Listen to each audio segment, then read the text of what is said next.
Hello, my friends. We are locked and loaded with the Trader Joe's tote that may or may not smell like my armpit, but that's a story for another day. And we are hitting the road to get some fresh mutts, some fresh dough, because today we're making a pizza. More specifically, 2 pizzas. I'm gonna be showing you guys a really fresh, kind of healthy, I don't know if it's healthy, that might be a lie, but it tastes so fresh that it like tricks you into thinking it's healthy. A margarita pizza, and I'm gonna take some Impossible meat and make a vegetarian supreme pizza. If I sound out of breath, it's because I am. First stop, Rizzo's, my favorite pizza place in all of Jersey City Heights, and we're gonna get some fresh mutts. And they were out of mozzarella, so I'm gonna actually have to say a barefoot Contessa line here. Store-bought is gonna have to be fine. Next up on the docket, hopefully we have better luck securing the dough, Pizza Masters. It smells so good in here. I'm so excited for pizza. Okay, the dough is secured, but I'm making a pit stop at McDonald's because I'm craving a Diet Coke before I go to the grocery store.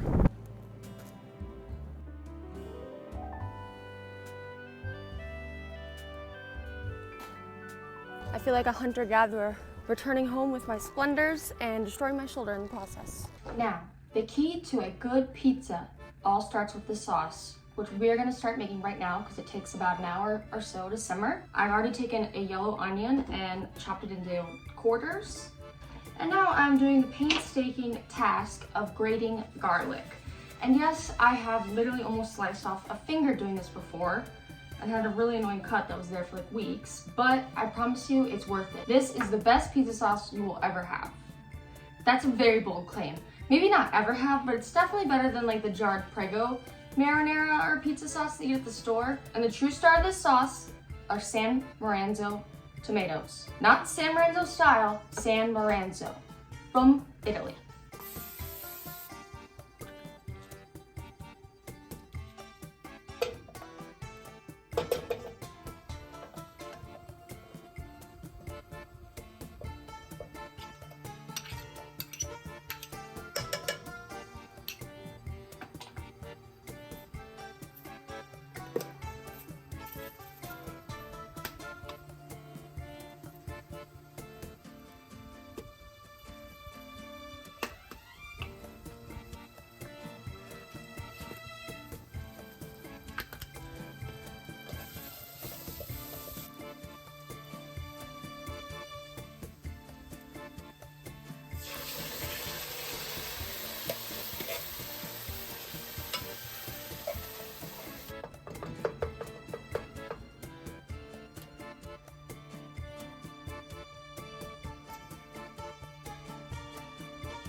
And while your sauce is saucing on up, simmering on up, we're going to get our meat ready for our supreme pizza. And yes, I am using Impossible meat, as always, my favorite go-to.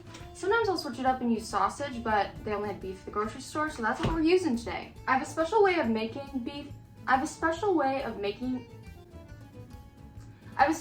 preparing the Impossible meat for when I'm making pizza, because I feel like the sausage that's on pizza has such a distinctly unique taste, personally, from what I remember when I eat meat, and I try to come as close to that as possible. As always, we're starting with my go-to base of Pam, olive oil, butter. This is probably like, I want to say, a half cup of red onion. It could be any onion, but this is just what I had in the fridge. A little dash of chili powder. Now we're gonna add in our garlic. I did just 2 big cloves this time. Wow, my hair looks so dark.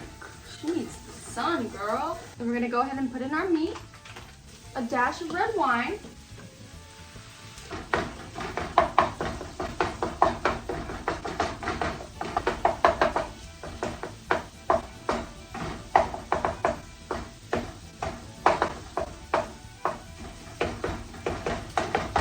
Some marjoram leaves. And at this point, we're gonna add in a tablespoon more of butter just to get some more of that full fatty flavor that real beef has. Some fennel. a dash of red pepper flakes, a dash of garlic powder, a smidge of onion powder. That was definitely more than a smidge, but that'll work. Some salt and some black pepper. Now the real main difference between how I make my Impossible ground wheat normally versus how I make it for pizza is one simple ingredient: maple syrup. Just the tiniest dash of it, I feel like gives it that pizza sausage flavor. Probably like a teaspoon, I want to say. Hi everybody! Don't worry, you'll get there kind of in, because I'm going to need your help with I gotta... dough. In full transparency, you guys, I realized this was a poor recipe to choose because Martin used to work in a pizza shop. I was a delivery boy. Oh. Not in the kitchen. Well, he still claims they works at a pizza shop, so he usually makes the pizza. So he's gonna show us how to do that with the dough right now. This is not a professional way on how to make pizza, but I put maple syrup in the meat. I don't think anyone thinks it's professional. first thing that I like to do, right, is make sure that you go to your local pizzeria shop. I don't know if you've told them this already. Yeah, I filmed it. Yeah? Mm-hmm. Perfect. So once you kind of get it, you're gonna wanna get a mixing bowl, and then you're gonna wanna go ahead. Some would call that not a mixing bowl, but. And then you're gonna wanna cover this so that this way it can rise. Put it in a nice, like, kind of dark, warm space or whatever, right? And just kind of let that hang out. I like to leave it by the oven. I like to leave that by the oven. Same thing with this bad boy. While he's doing that, I'm going to prep for the margarita pizza. I like to use Campari tomatoes. They're like the perfect size and they have like so much flavor to them. I need a knife. Knife. Oh wow, that's a very dull knife. Let's see if this one's sharper. Oh yeah, look at that. What you're gonna wanna do is just run that knife just nice and, there you go. Look at that, that's beautiful. Wow. We sharpen all of our knives in-house. And I've been talking to Alexandria as I rewatch her videos that she shouldn't be talking with a knife in her hand because you never know what might happen. This is why I cut my hand so many times, because you cut it probably like 20% slower than I do. What is this for? This is just for the For the topping? margarita. Yeah. Oh, okay, cool. So we're gonna do one like thin crusted one on this. That looks dirty, but we're gonna use foil. Yeah. It's just like how pans. There's no way to really clean this. No. If anyone knows, please let me know. Yeah. Then secondly, we're gonna do a little Chicago-ish style of deep dish in a skillet. Yeah. And I think we should do the margarita that one. I think, and then we'll do the supreme, On the the big, flatbread. Yeah. On the big one? All right, Yeah. perfect. I just agree with everything here. That's how a good man should be. Okay. Wait, how long does this dough take to rise or whatever?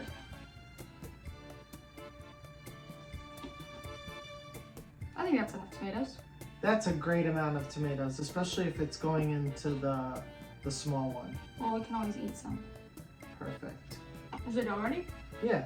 I mean, it's technically not ready, Okay. but after you've probably already prepped the sauce and you've prepped... Oh yeah, the sauce. You want to taste it? Sure.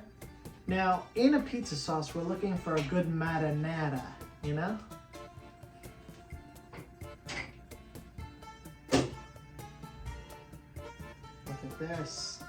Does it need to be thicker? It's delicious. Okay, cool. So you can also remove the onions and like discard them, but that's wasteful. I like to take them out and chop them up a little bit, and I'm gonna use that in the supreme pizza. Beautiful. If you want onions. Do you want onions? Yeah, I love Yeah, onions. let's do that. All right, check it out. So here we have our dough. And the famous Pam girl. And then we're also gonna go ahead and brush that with some sort of brush over here. Now, obviously for a large pie, this is, I can't even think over here.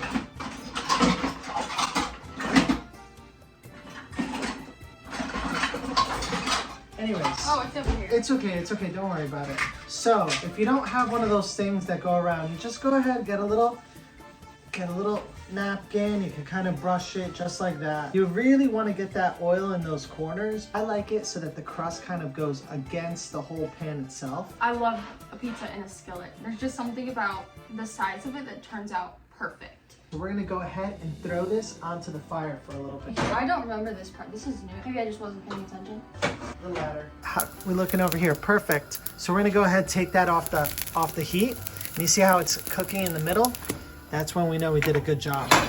This way you could have something you could work with, and this way it doesn't overcook. And when you get it in the oven later, you have something you could really season and top and put a lot of toppings on. This is why in every relationship or friendship or coupleship or whatever, you should have one person who's a cook, that's like me, and one person who's more of a baker, because dough scares the ever-living daylight out of me. That's why I kind of lean on Martin to do the dough part, because baking is crazy. Like, you could have one smidge off and the whole thing's ruined. Where cooking, I feel like, is a little bit more loose, and I'm a loose girl.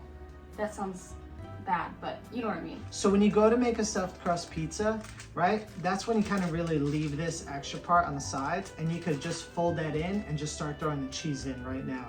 This isn't the cheese that I said to get, but it's okay. I went to Rizzo's. They said they were out of mutts. Literally, it was like a Nona who was working there. Yeah, I speak to her in Italian every time I go there. It's so cool. When you're at this point, and you're already gonna putting on the sauce, you wanna make sure you get that oven to about 475. For the supreme pizza, I wanted to do a green bell pepper, but we're out of that. So I feel like a red bell pepper. Let me take over here and show you. Okay. I'm just kidding. Okay. Now I did make a mistake because I forgot to get pineapple at the store.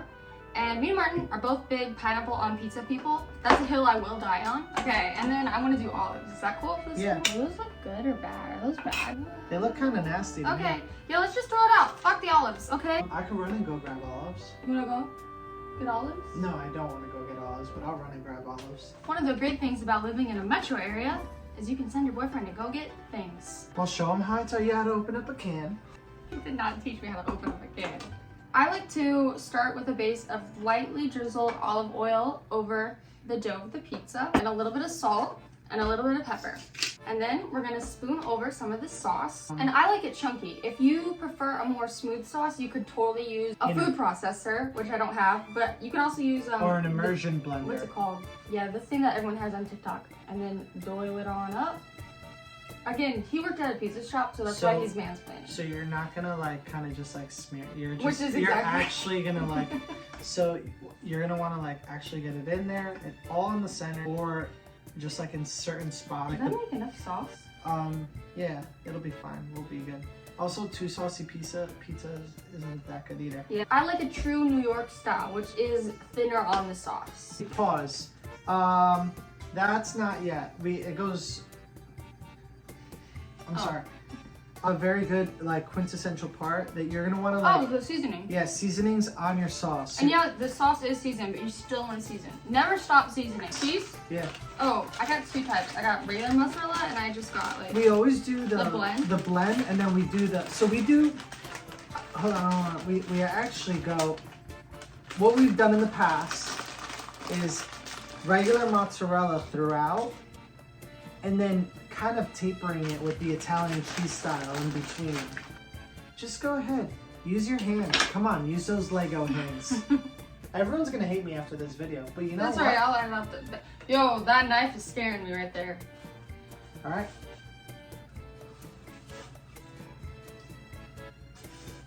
And it's okay if you have leftover because we didn't have a snack. Some for your mouth, some for the floor, apparently, because you missed. So now I'm gonna take some of the onions that were like stewed in that sauce that we made. Not like, they literally were stewed in the sauce. And I'm gonna chop up a couple of them. Definitely don't just discard them. Like, these are some beautiful ass onions that have been just marinating in some really good sauce. Oh, she's getting nervous because I judged her on her knife skills. But listen, do your thing, girl. It's a slippery onion. I want pineapple and half. Oh, you want it on No. Oh. Joking. Alright, please don't throw it like that. Like, layer it You know what? nicely. I'm gonna have to edit out 90% of you being a dick to me. Okay, but who the hell throws pineapple in there like this?